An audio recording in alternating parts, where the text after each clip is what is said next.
Assalamualaikum semuanya. Hai, selamat datang di Belajar Bersama Asti.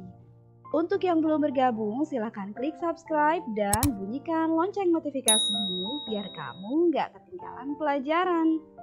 Oke, kali ini sesuai dengan judulnya kita mau ngapain sih? Kita mau berkenalan dengan yang namanya kata benda atau nomina ya. Yuk kita kenalan sama-sama. Ngomong-ngomong tentang kata benda nih, pasti kalian udah gak asing lagi kan sama yang namanya kata benda. Tapi sebenarnya kalian udah tahu belum sih apa ciri-cirinya? Atau mungkin jenisnya atau punya nama lain gak sih gitu kata benda tuh gitu kan? Nah, di video kali ini kita akan bahas semuanya biar kalian kenal. Jadi, apa sih sebenarnya kata benda itu? Nah, kata benda itu jangan lupa ya, nama lainnya adalah nomina. Simbolnya adalah N ya. Jadi kalau misalnya kalian menemukan simbol ini di pembahasan-pembahasan yang lain dalam bahasa Indonesia, artinya dia nomina ya. Jangan lupa. Jadi kata benda itu apa sih sebenarnya gitu kan? Kata benda itu kalau kata definisinya sih dia bilangnya kata yang mengacu pada manusia, hewan, tumbuhan, benda, dan konsep atau pengertian gitu kan. Ada lagi nih definisi kedua bilang kalau misalnya kata benda itu adalah nama semua benda ya, atau segala sesuatu yang dibendakan. Bedanya apa sih? Kok aku jadi bingung gitu kan? Nah, bedanya kalau nama semua benda itu dia bisa terindrai ya. Kita kan manusia punya 5 indera kan. Ada apa aja tuh? Ada penglihatan, peraba, terus pencecap, penciuman gitu kan. Kayak gitu-gitu. Nah, kalau misalnya segala sesuatu yang dibendakan itu dia tidak terindrai gitu kan. Tapi memiliki konsep bentuk yang utuh di benak kita. Kayak gitu. Sebelum aku kasih contoh kata benda itu ada apa aja, aku mau kasih tahu dulu ciri-cirinya nih, biar kalian bisa makin kenal sama yang namanya kata benda. Ciri-ciri dari kata benda itu ada beberapa. Aku akan kasih tahu satu-satu ya. Untuk yang pertama adalah dia bisa didahului atau digabung dengan kata bukan. Contohnya apa? Misalnya kata rumah ya. Rumah itu kan benda tuh ada bentuknya. Kita tambahin kata bukan sebelumnya. Jadi gimana? Tambahin kata bukan. Kalau digabung jadi gimana? Hayo. Jadi bukan rumah. Nah, betul. Itu bisa kan? Nah, yang kedua itu umumnya dapat diikuti dengan kata sifat. Nah, kita akan pakai rumah lagi. Contoh kata bendanya, rumah ditambah mewah. Mewah itu sifat kan? Nah, jadi rumah mewah. Nah, itu juga bisa kan? Nah, yang ketiga adalah kalau dalam struktur kalimat biasanya dia berkedudukan sebagai subjek atau objek atau pelengkap. Nah, untuk yang ini contohnya aku akan bikin pembahasan tersendiri karena agak ribet kalau dalam satu pembahasan sekarang ya.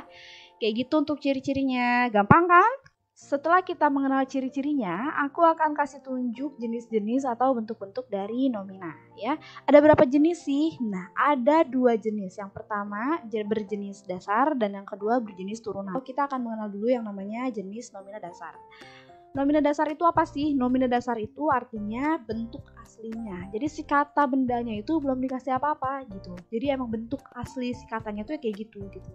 Contohnya apa? Nah, kayak gini, bunga, kupu-kupu ya, donat, kemudian asti ya, nama orang atau nama manusia. Manusia juga benda kan karena terlihat dong dan teraba ya.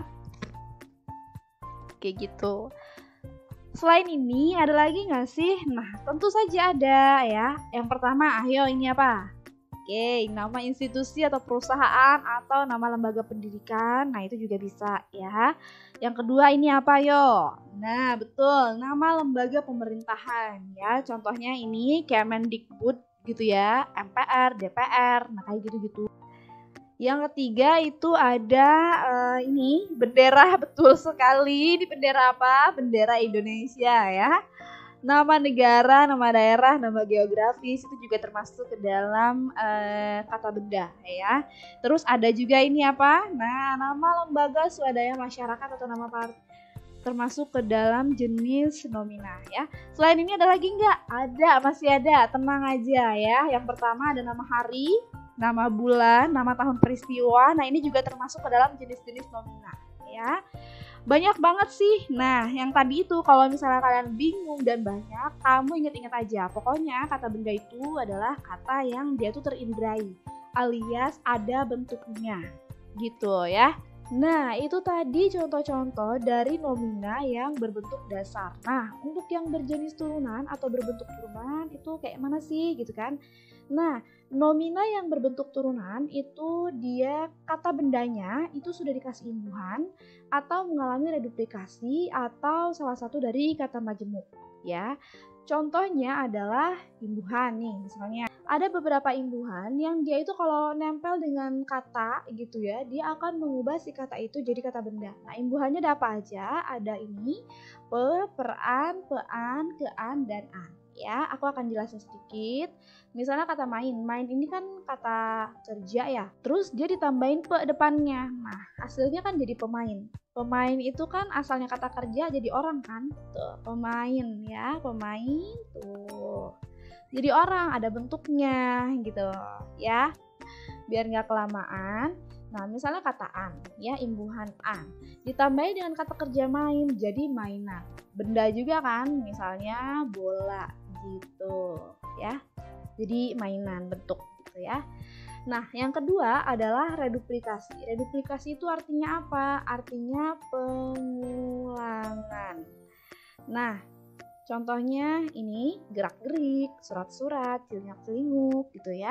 Dan yang ketiga adalah kata majemuk. Nah, majemuk itu artinya dua kata tapi satu makna. Udah kayak judul sinetron ya. Contohnya ini rumah sakit ya, daya juang, dan tanah air. Nah, kalau ada rumah sakit kamu pasti ngebayanginnya rumah sakit kan gitu kan. Banyak orang sakit masuk situ, bukan rumah yang lagi sakit. Jadi gimana nih? Udah mulai kenal kan sama yang namanya kata benda? Semoga video ini bermanfaat ya. Dadah. Wassalamualaikum warahmatullahi wabarakatuh.